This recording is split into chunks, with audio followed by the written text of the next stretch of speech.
E aí, pessoal, tivemos hoje a nossa prova a liberação do gabarito do CACD 2018 e, infelizmente, algumas questões vieram complicadas aí em diversas matérias, principalmente em português. Português, eu já vi pelo menos duas que tem problemas, mas eu ainda vou fazer uma análise mais cuidada, principalmente da parte de análise de texto e tal, para falar para vocês. Mas, por enquanto, cara, tem uma questão envolvendo colocação pronominal que é bem questionável, que foi essa aqui, ó. Na variedade culta da língua portuguesa falada ou escrita no Brasil, além da ocorrência de expressões como podem assinalar-se, em que o pronome aparece em ênclise, a forma verbal infinitiva, verifica-se a ocorrência de próclise a essa forma verbal.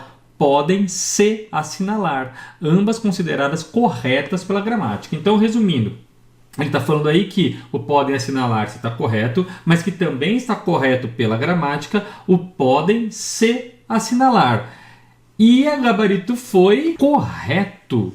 Correto. Cara, bom, eu não vou falar por mim não. Primeiro, vamos ver o que os principais gramáticos dizem a respeito dessa colocação pronominal com locuções verbais, ou seja, a respeito de eu colocar o pronome no meio dos dois verbos sem o hífen, certo? Porque formalmente a gente tem podem se com hífen, podem se falar, certo? Eles estão considerando a possibilidade de eu ter podem se falar sem o hífen. Vamos ver o que dizem os gramáticos aí. Gramático wise da língua portuguesa do José Carlos de Azeredo. Devia ser com hífen, ou não se deve, ou começou se com hífen a plantar, tinha se publicado, estava se discutido. Então você vê sempre com hífen. Hernani Terra, curso prático de gramática. Nas locuções verbais em que o verbo principal está no infinitivo ou no gerúndio, o pronome oblíquo átono pode ser colocado indiferentemente depois do verbo auxiliar ou depois do verbo principal. Quero-lhe, com hífen, apresentar os meus primos. Quero apresentar-lhe os meus primos, ok. Ia-lhe, dizendo as razões. Ia dizendo-lhe as razões. Então, depois do verbo auxiliar, sempre com hífen. Agora, o Domingos Pascoal Segala, na Novíssima Gramática Portuguesa, já faz o seguinte. Ele dá os exemplos com hífen, ó lá, foram se dissipando, o iam-se-lhe sumindo, o ia se tornando, e até dá uns exemplos sem hífen, iam se enchendo, foi se adaptando, mas sempre de textos literários, e acaba tendo que fazer uma ressalva. Ele coloca, a colocação que se vê nos 4 últimos exemplos com o pronome átono proclítico ao verbo principal, fato que estamos analisando, espelha um fato inequívoco da língua falada e escrita no Brasil. A gramática não pode senão sancioná-la. Agora, por que ele acaba fazendo essa ressalva? Porque você vê que ele diz a gramática não pode senão sancioná-la, ou seja, ele vê que há uma polêmica e ele mostra que para ele a gramática deve aceitar, o que não significa que essa personificação, a gramática, aceite, principalmente porque vamos falar de outros gramáticos de grande referência agora. Evanildo Bechara na Moderna Gramática Portuguesa. Vai colocar na parte das observações. Com mais frequência ocorre entre os brasileiros na linguagem falada ou escrita o pronome átono proclítico ao verbo principal sem hífen. Eu quero lhe falar, eu estou lhe falando. Mas ele diz, a gramática clássica, com certo exagero, ainda não aceitou tal maneira de colocar o pronome átono. Salvo se o infinitivo está precedido da preposição, começou a lhe falar ou a falar-lhe, o que não é o caso da questão. O Celso Cunha e Lidley Sintra, na Nova Gramática do Português Contemporâneo, coloca os exemplos vão-me, buscar, ia-me, esquecendo, ia-se, perdendo com hífen, mas faz uma ressalva sobre a colocação dos pronomes átonos no Brasil. Nessa parte, na ressalva, ele até diz, a próclise é o verbo principal, olha lá. Será que o pai não ia se dar, posso te dizer, teria se metido ou ia se escurecendo? Mas nessa parte, o primeiro exemplo que ele dá é esse aqui, ó, a possibilidade de se iniciar em frases com tais pronomes, especialmente com a forma me. E ele diz no Brasil, me desculpe se falei demais, me arrepio todo.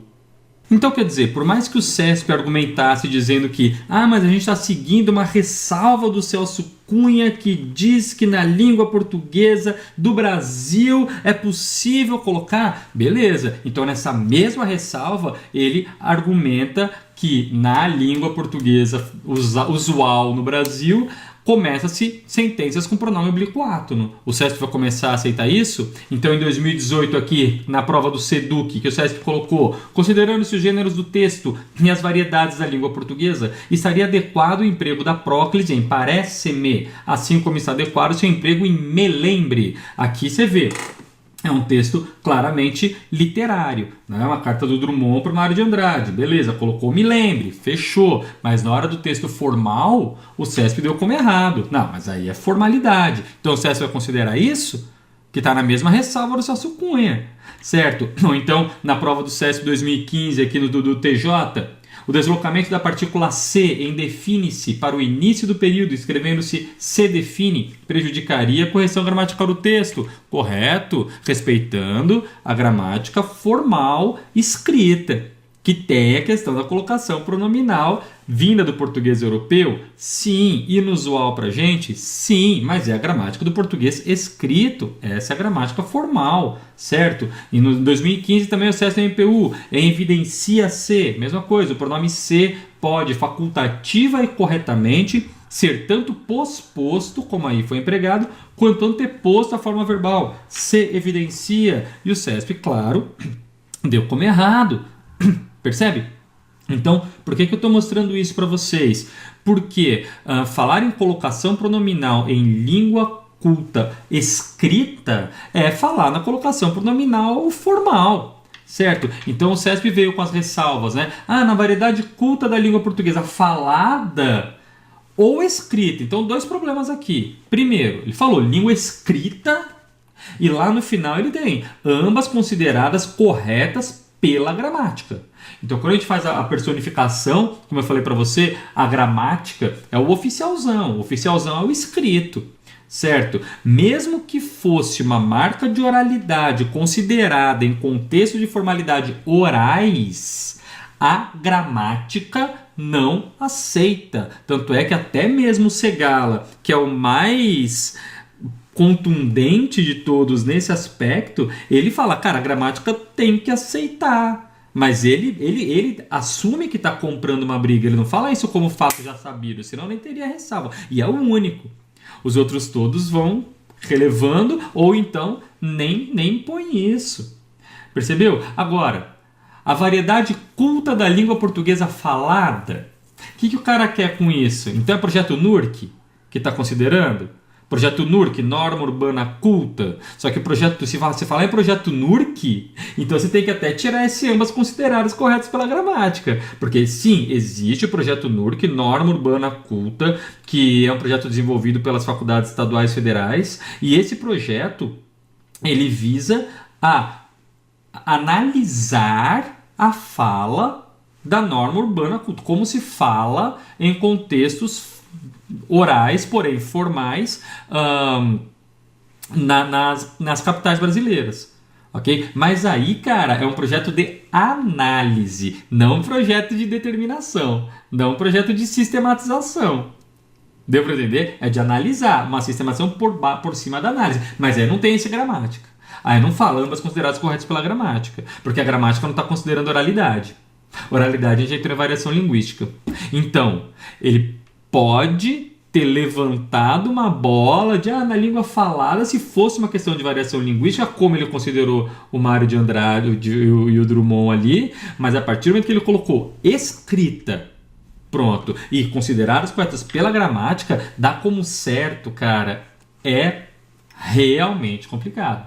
É realmente complicado. Então, assim, vamos esperar o gabarito oficial, mas se o CESP mantiver esse gabarito, então tá liberado para na segunda fase a gente colocar essa colocação pronominal aí. Beleza? Na redação, então, eles vão considerar, porque já que é considerada na língua escrita correta pela gramática, então na minha redação de segunda fase, ninguém vai poder ser apenado se colocar um pronome oblíquo átono no meio de dois verbos e uma locução verbal. E aí? Como que o CS vai resolver isso? Ou então, claro, a gente pode assumir que houve um erro de gabarito e a gente ter essa modificação na hora que sair o gabarito oficial. Beleza? Vamos esperar para ver o que acontece. Tem aquela outra questãozinha do verbo visar e pelo menos mais essa que eu ainda quero comentar, mas eu vou deixar para amanhã porque já está muito tarde. Fechou? Meus contatos aí para você. Me acompanha ali no grupo do Face para receber a notificação dos próximos vídeos. Tem o grupo do WhatsApp aqui também para você. Enfim, e-mail, Instagram, tudo para você aprender gramática junto comigo. Beleza? É isso aí. Até a próxima.